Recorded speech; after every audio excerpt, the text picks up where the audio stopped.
Our education system is broken, and the fact is, yes, a bachelor's degree is almost meaningless now because so many people have them, and you don't necessarily even have to do that much to get a bachelor's.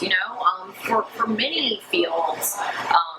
Science, math, that's sort of an exception. Those are hard, those are rigorous programs, and those are difficult to do. But, when you go into a lot of other programs, I'm not going to name names on camera or anything, but I wasn't going to say that. No, I was thinking more like, even a lot of like the soft sciences are problematic. Psychology.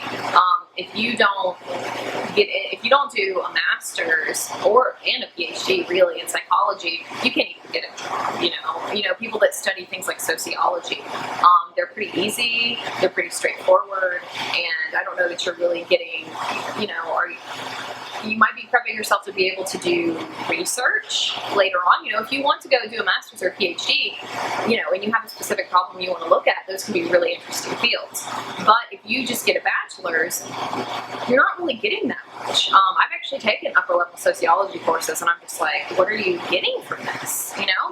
What is the purpose here? And I understand if you want to go into really in depth and really study sociology at like a PhD level research, that's fine. But if you get a bachelor's in that, what does that prepare you for in our workforce?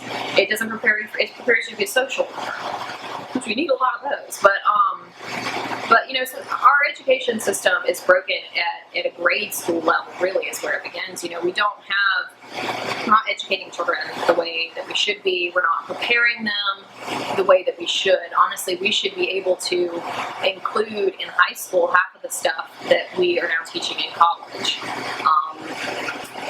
So our education system, it needs some work. And another thing, I think that, there's really a big push in our culture that, you have to have a college degree. If you don't have a college degree, you are basically, you're second class in some way because you didn't go to college. Well, I think we also need to get away from that thinking. Being educated, formally educated, is not the only way to be very useful and very intelligent in our society. There's a wonderful foundation that is, I think it's just been started up by Mike Rowe. Do you know Mike Rowe from Dirty Jobs? Do you know the TV show Dirty Jobs? Okay. So Mike Rowe, and he's the one who does like all the Ford commercials because he has a great voice. So anyway, he, obviously he's had a lot of exposure with these types of jobs that require a lot of skill and are very difficult, but do not require a college degree.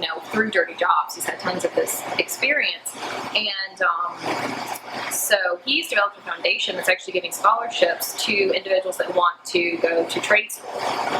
So, people that want to go and become a plumber, people that want to go and become an electrician, people that want to become a carpenter, general contractor, just all these different things. You also have things like dental hygienists and stuff that you do at technical schools. Cosmetologists, which may not be that important, but it is important for some of us. So technical schools have a lot of, these trade schools, they teach you a lot of very important things, how to become an auto mechanic. How many of, I can change my tire. That's about it. And that's a shame, so many of us have no idea how our cars work.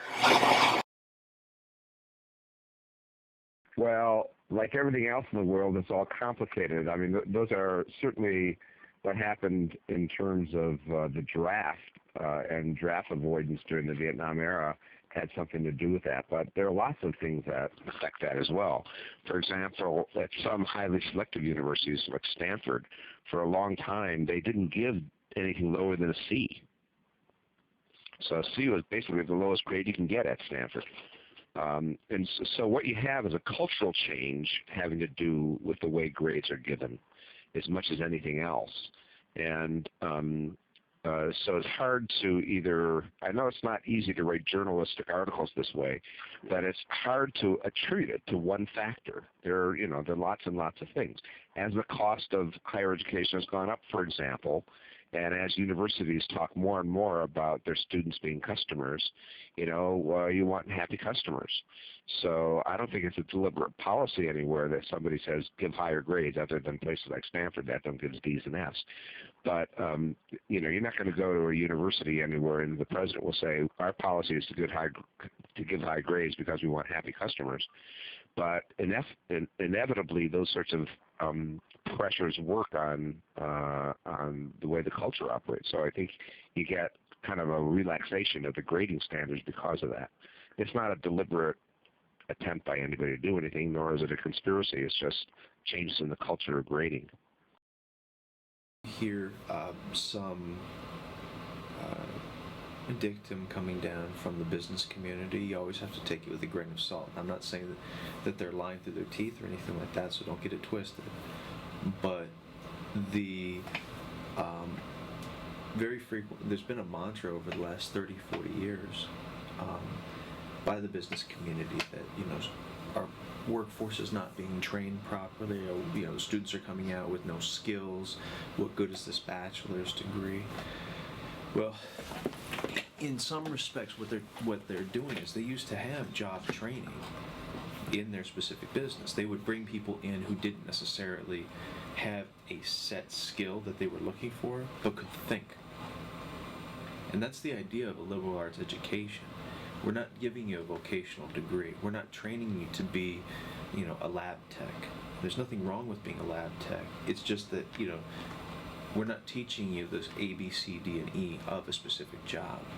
Instead, what we're doing is we're trying to teach you how to think critically and to apply those skills to a variety of situations, which would make you, in the long run, actually more employable because you would have more options than just going into X-ray technician or... Unfortunately, in the business community, it's very, very, very prominent in higher education,